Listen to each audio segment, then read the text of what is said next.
ओम जयंती मंगला काली भद्रकाली कपालिनी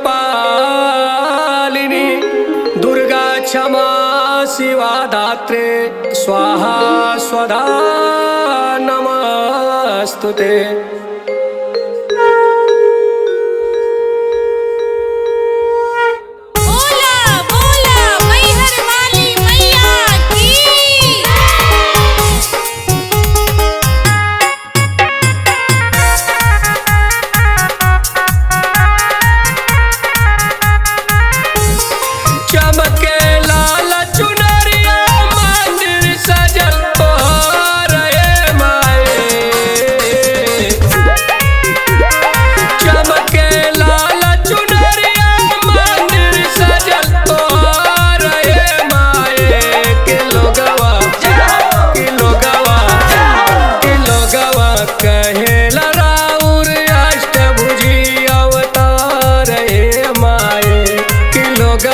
कहेला राउर अष्टभुजी अवतार हे माए। बोला बोला शीतला मैया की।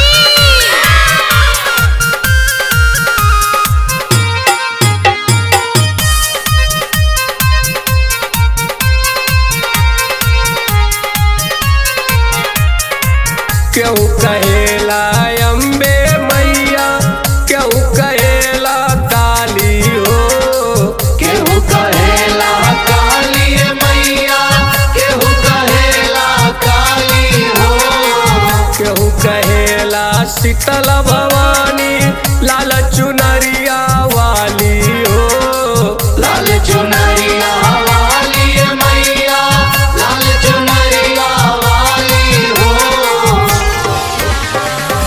क्यों कहेला अम्बे मैया, क्यों कहेला काली हो, क्यों कहेला शीतल भवानी लाल चुनरिया वाली हो।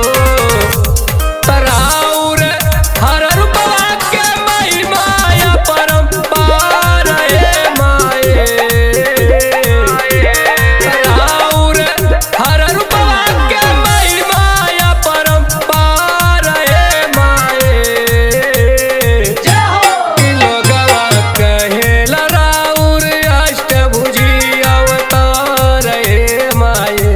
कि लोगवा कहेला राउर अष्टभुजी अवतार हे माए। बोला बोला तारा चंडी मैया की।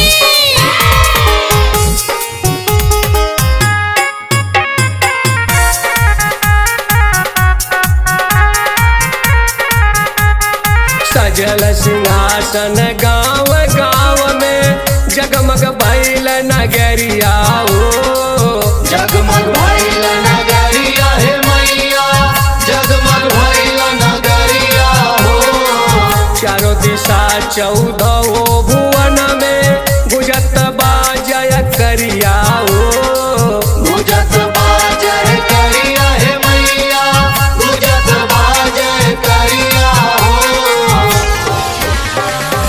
सजल सिंहासन गाँव गाँव में जगमग भइल नगरिया हो। चारों दिशा चौदह भुवन में गुजत बाजय करिया हो। तराउर अगुवानी में झूमत बा संसार हे माए। कि लोगवा कहेला राउर अष्टभुजी अवतार हे माए। कि लोगवा कहेला राउर अष्टभुजी अवतार हे माए। बोला बोला अंबिका मैया की।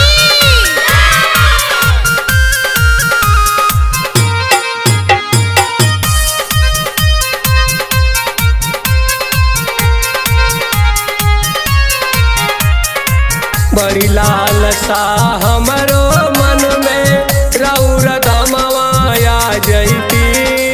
राउर धमवाया जयती मैया, राउर धमवाया जयती। श्रद्धा के एक फूल चढ़ा के चरण में शीश झुका जैती।